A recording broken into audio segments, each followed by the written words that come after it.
नमस्कार, Rajasthan top 10 news में आपका स्वागत है। आइए बात करते हैं आज की तमाम ताजा खबरों पर।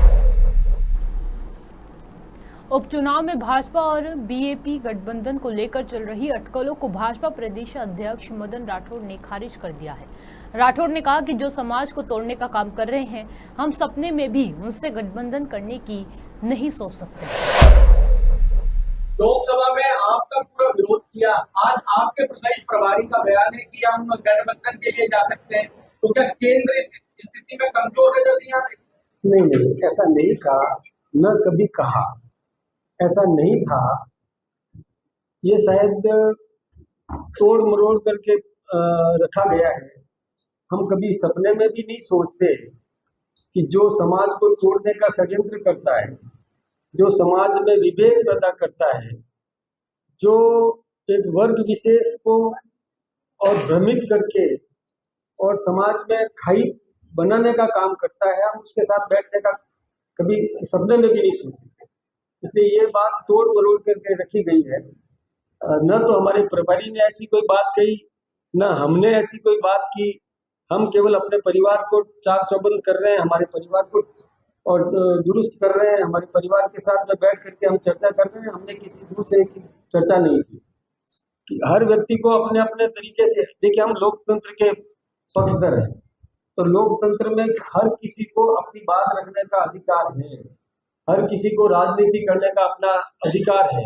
वो राजनीति करे, हमको कोई आपत्ति नहीं है, लेकिन समाज को तोड़ने का कोई काम करता है तो हमें आपत्ति है। सर, आज तो लोग समाज को तोड़ रहे हैं, मतलब आप ये कह रहे हैं? मैं ये कह रहा हूँ कि वहाँ बिल्कुल निश्चित रूप से समाज को तोड़ने का काम कर रहे हैं। समाज जो एक है, इतने वर्षों से जो आपस में समन्वय के साथ में जो समाज रहता है, उसमें इस प्रकार का विभेद पैदा करना कि मैं वो नहीं हूँ, मैं ऐसा हूँ, वैसा हूँ, कि हम वो नहीं है, ऐसी बात कहना, मैं सोचता हूँ समाज को तोड़ने का सबसे बड़ा और दुष्कृत्य वो कर रहे हैं।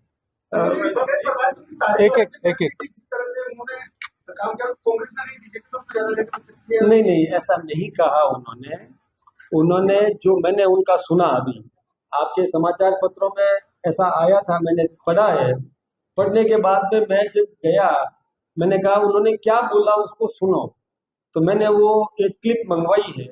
उस क्लिप में उन्होंने ऐसा कभी भी नहीं कहा। उन्होंने ये कहा जरूर कि कोई भी युवक है, उत्साहित है, काम करे तो अब सरकार किसकी है तो उससे सहयोग ले, तो इसमें कोई दिक्कत की बात नहीं है। हम तो सहयोग देने को, विकास के काम में हम किसी का भी सहयोग कर सकते हैं, लेकिन राजनीतिक दृष्टि से सहयोग करने की बात नहीं कही है, न हम कभी कल्पना करते हैं। ध्वज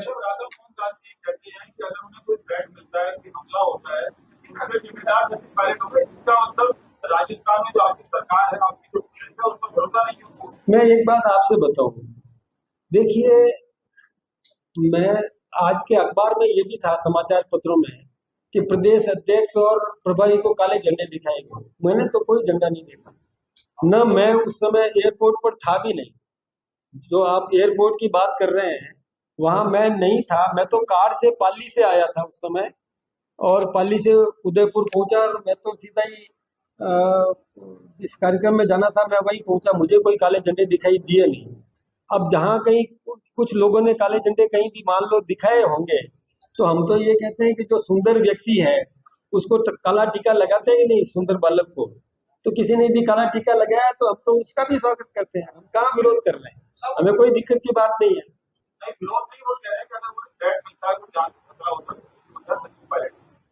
देखिए, यदि कोई उन्होंने बात कही है तो पहली बात तो ये है कि उनसे पूछा जाना चाहिए कि जिस व्यक्ति ने उनके सामने कोई प्रदर्शन किया, यदि वो सचिन पायलट के द्वारा भेजे गए थे तो वो कहे तो बात बिल्कुल सही है।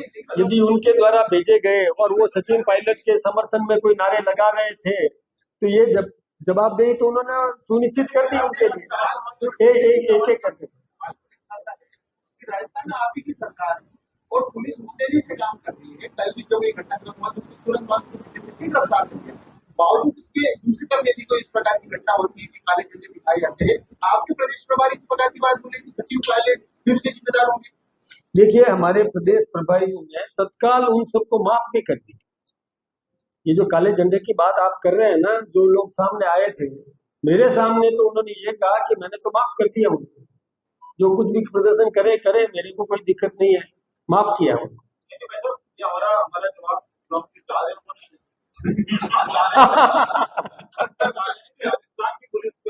देखिए, राजस्थान की पुलिस चाक चौबंद है, कहीं किसी को कोई खतरा नहीं है, लेकिन फिर भी यदि कोई अपराधी अपराध करता है तो जवाबदेही सुनिश्चित होती भी है।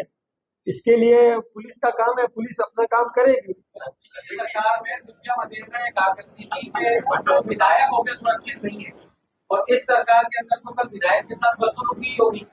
अब इसको आप किस तरीके से देख रहे हैं? मैं वही आपसे निवेदन कर रहा हूँ कि किसी भी विधायक को वो जनता के प्रति जवाबदेह है। विधायक को जन समस्या का समाधान करना चाहिए, और वो उन्होंने अपना कोई दायित्व निभाने के लिए कोई कार्यालय भी स्थापित किया हुआ है। वहां लोग आएंगे, लोग शिकायतें लेकर के आएंगे, उनका समाधान यदि संभव है तो समाधान करो, नहीं संभव है तो उनको समझा दो कि ये काम हो सकता है या नहीं हो सकता है। इसमें कहीं दिक्कत की बात नहीं है। कोई उत्तेजित होता है कि मैंने बार बार काम बताया, और गुस्से में भी आता है, हमारे सामने भी आता है, गुस्से में आएगा वो व्यक्ति, तो भी हम उसको शांति से, शालीनता से समझाएंगे कि भैया आपका काम संभव है तो हम मदद करते हैं, किसी को टेलीफोन करना है तो टेलीफोन कर देते हैं।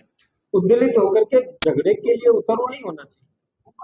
लोगों ने कहा कि सवाल ये था कि अशोक गहलोत ने कल कहा है कि अधिकारियों पे भ्रष्टाचार के आरोप लगाए बीजेपी ने, उन्हीं से बीजेपी अपना काम करवा देंगे, उनको बदला सकते हैं।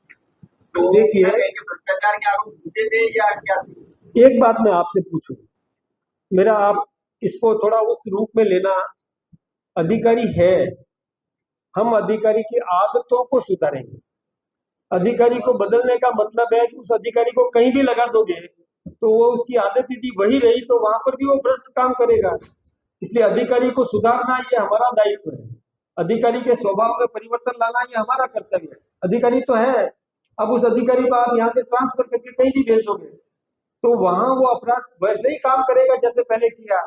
इसलिए हमारा काम क्या है, सरकार का काम यही है कि अधिकारी कैसा भी हो उसके स्वभाव में परिवर्तन करना, उसको नेक नियति चलने के लिए सीख देना, ये सब हमारा काम है और हम करते हैं। ट्रांसफर कोई पनिशमेंट नहीं, अमर आदतों को सुधारना ये दायित्व है। वो ऐसा कोई गलत काम नहीं करे, ये हमारा कर्तव्य है। अध्यक्ष, एक विधायक के साथ में धक्का-मुक्की हुई, बात हुई, लेकिन जिस व्यक्ति की नाराजगी थी वो शौर्य चक्र विजेता था, उसकी भी पिटाई हुई। क्या कानून के हिसाब से उसको नहीं ट्रीट करना चाहिए था? विधायक को, विधायक के समर्थकों ने उसको पीटा, तो एक शौर्य चक्र विजेता की और एक जाबाज अधिकारी की, पुलिस के सेना के अधिकारी की, तो इस तरीके से उसकी बेइज्जत किया गया। देखिए, मैं एक बात आपसे बताऊं, चाहे किसी भी पार्टी का व्यक्ति है, शौर्य चक्र विजेता है, उसका सम्मान होना चाहिए, हम उसका सम्मान करते हैं। किसी भी प्रकार की अप्रिय घटना नहीं होनी चाहिए थी। यदि विधायक ने की या किसी जनता के किसी नागरिक ने की, मैं सोचता हूँ ये ठीक बात नहीं है। संयम बरतना चाहिए। यदि शालीनता से व्यवहार किया जाए तो कोई भी उत्तेजित व्यक्ति भी शांत हो सकता है, उसको भी शांत किया जाना चाहिए। सरकार आपकी है, क्या आप पूरे घटनाक्रम की गहराई में जाओगे, क्या जांच करवाओगे? क्या मैं सोचता हूँ कि सरकार के सामने यदि कोई विषय आया तो सरकार उसका समाधान करेगी। सरकार के सामने कोई लेकर के आएगा कोई परिवार, तो सरकार उसका समाधान करेगी। आपकी पार्टी सबका साथ सबका विकास की बात करती है, क्या राजस्थान में छह सीटों पर जो उपचुनाव हो रहे हैं गठबंधन करेगी किस पार्टी के साथ या अकेली? हमारी पार्टी सक्षम है, अपने बलबूते पर चुनाव जीतने की क्षमता रखती है, और चुनाव हम सब जीतेंगे बिना गठबंधन के। चलो, धन्यवाद मित्रों। ठीक कह रहे हैं ना। देखिए, वो अपनी बात, वो यदि कहेंगे नहीं हम साथ देंगे, कहेंगे क्या? वो तो यही कहेंगे ना कि हम दो हाथ कर देंगे। इसका मतलब मुकाबला होता ही है, राजनीति में तो यही होगा। ऐसा विस्तार छात्र संघ चुनाव और चुनाव में फर्क पड़ेगा। देखिए, छात्र संघ चुनाव एक अलग प्रक्रिया है। वो केवल मात्र छात्रों में राजनीतिक जागृति पैदा करने का काम है। और ये प्रत्यक्ष राजनीति एक अलग काम है, दोनों को अलग नजरिए से देखना चाहिए। कार्यशाला के दौरान तिवारी जी ने चार्ज कराए थे गेर को लेकर और जो नेता रिपोर्ट मांगी थी। मैंने कितने लोग गेर रहे, कितने लोग उन्होंने बीच मोड़ पे चले गए, उसको लेकर कहाँ की बात करें? जो आपके अभियान की उद्घाटन हुआ था कार्यशाला के जो उस समय पवारी ने आपने कहा था कि जो नहीं आए गेर पे उनकी जो नहीं, ऐसा कोई नहीं हुआ, ऐसा कोई काम नहीं हुआ, ऐसी कोई घटना भी नहीं हुई। मैं था ना उसमें, ये तो उस समय हमें पता चल गया था, तो हमने भेजा 2 कार्यकर्ताओं को कि आप वो नॉमिनेशन फॉर्म ले लीजिए, 5 बजने वाले हैं, तो नॉमिनेशन फॉर्म लेकर के रख दो, बाद में भरेंगे। तो इसके लिए हमने 2 कार्यकर्ताओं को भेजा था, कोई ऐसी बात नहीं। सदस्यता अभियान के जो हाँ, उसी में से भेजा था हमने, उसी दिन हमारे हाँ राजेंद्र जी राठौड़ और जोगेश्वर जी को हमने भेजा था। हाँ, क्यों बताएंगे, वो बताने की जरूरत नहीं थी। वो जो न तो राजेंद्र जी राठौड़ ने कोई प्रतिक्रिया दी, न हमने कोई दी। हमको तकलीफ नहीं, हमारे परिवार में हम सब भाई भाई हैं, एक हैं। हमारा किसको तकलीफ है, मुझे समझ में नहीं आया। जब राजेंद्र जी राठौड़ और मदन राठौड़ दोनों भाई भाई हैं, तो किसको तकलीफ है? नहीं, उन्होंने कोई बयान ऐसा नहीं दिया, राजेंद्र जी के खिलाफ तो कोई बयान नहीं दिया। देखिए, हमारी पार्टी में हम एक हैं, कहीं किसी के प्रति कोई ऐसी बात नहीं है, किसी भी प्रकार की बात कभी भी हो ही नहीं सकती। हम सब संगठित हैं, अनुशासित हैं। डोटासर जी चाहेंगे ना, वो तो पैदा करेंगे ना, ये नहीं है तो भी पैदा करेंगे। वो कब चाहेंगे कि हम मजबूत बने। करके आए हैं 6 सीटों पे आपका मुकाबला कांग्रेस के साथ 2 राजनीतिक दलों से भी, जो स्थानीय पार्टी कहाँ पर देखते हैं? देखिए, चुनाव होता है, जो भी सामने आएगा उससे मुकाबला।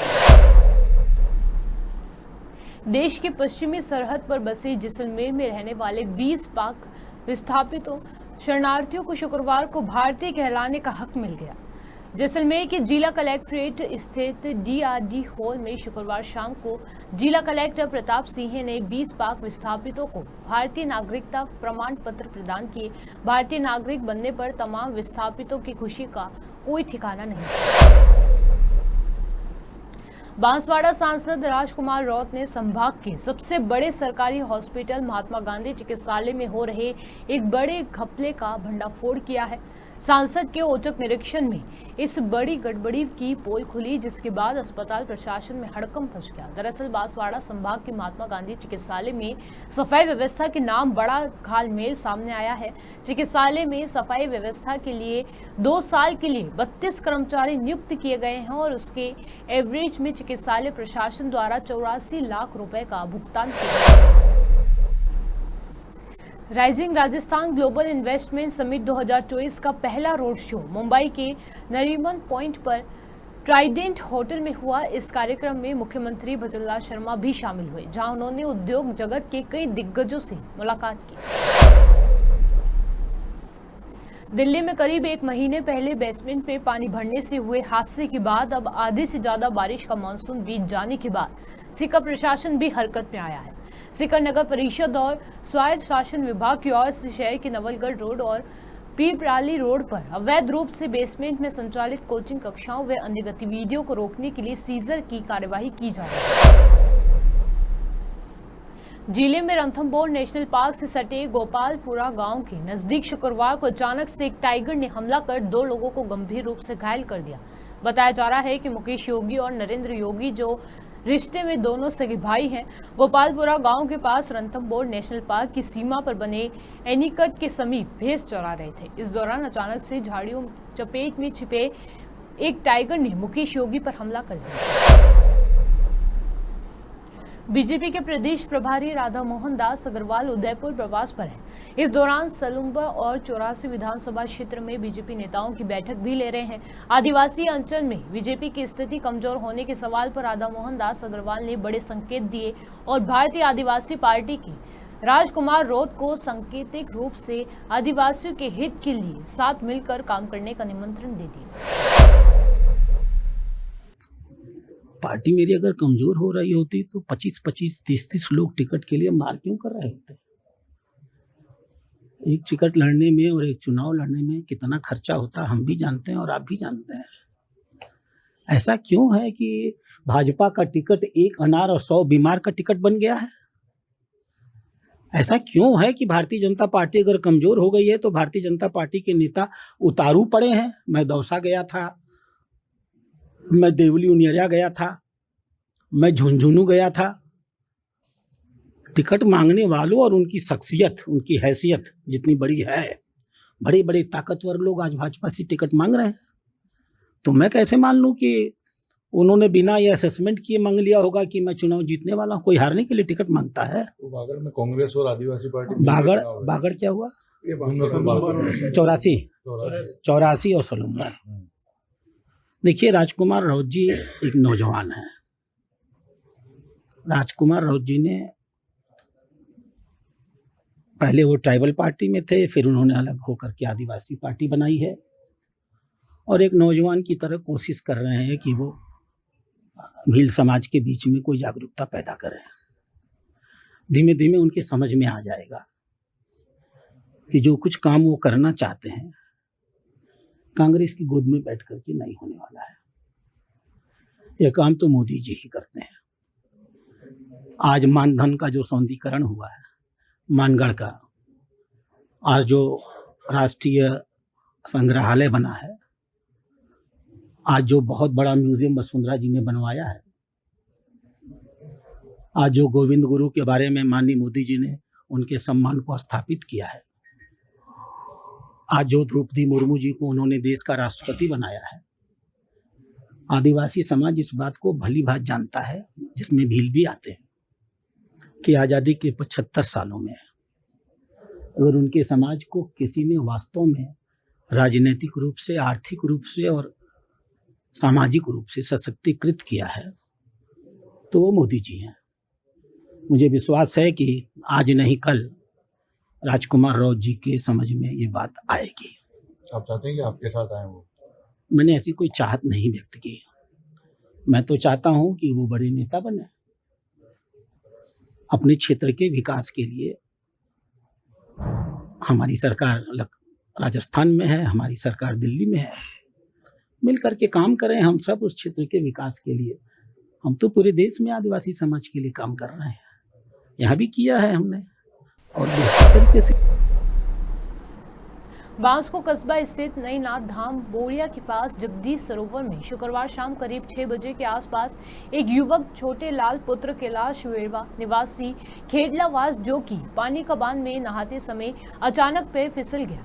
इस दौरान पानी में डूब गया। मौके पर पहुंची पुलिस इस दौरान पानी के बांध में कांस्टेबल विनोद कुमार मीना रामराज के द्वारा करीब 2 घंटे की कड़ी मशक्कत के बाद विनोद कुमार ने अचानक हाथ से शव को पकड़ लिया। इस दौरान चौकी इंचार्ज माता दिन मीना ने भी काफी मशक्कत की। इस दौरान शव को पुलिस प्रशासन द्वारा बस्सी उप जिला अस्पताल की मोर्चरी में रखवाया और मृतक के परिजनों को सूचना दी। मृतक का पोस्टमार्टम करवाकर शव परिजनों को सौंप दिया।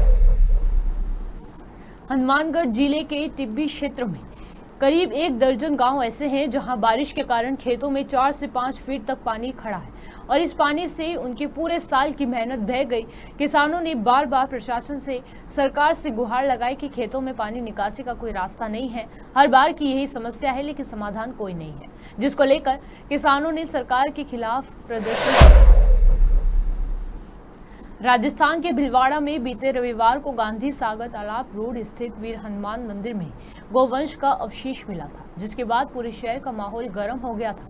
वहीं पुलिस ने इस मामले की जल्द से जल्द एक्शन लेते हुए एक युवक को गिरफ्तार भी किया था, जिसे मुख्य आरोपी बताया गया, लेकिन अब इस मामले में फिर से तूल पकड़ लिया है। अब लोगों का आरोप है कि पुलिस ने इस मामले में लीपापोती की है और गिरफ्तार आरोपी को लेकर सवाल खड़े किए हैं। पुलिस की कार्रवाई से नाराज हजारों की संख्या में लोग शुक्रवार शाम को सूचना केंद्र चौराहे पर जमा हो गए। उन्होंने पुलिस की अब तक की पूरी कार्यवाही पर सवाल खड़े करते हुए बड़े आंदोलन की चेतावनी दे डाली। राजस्थान टॉप 10 न्यूज में आज के लिए सिर्फ इतना ही। देखते रहिए पॉपुलर टीवी। धन्यवाद।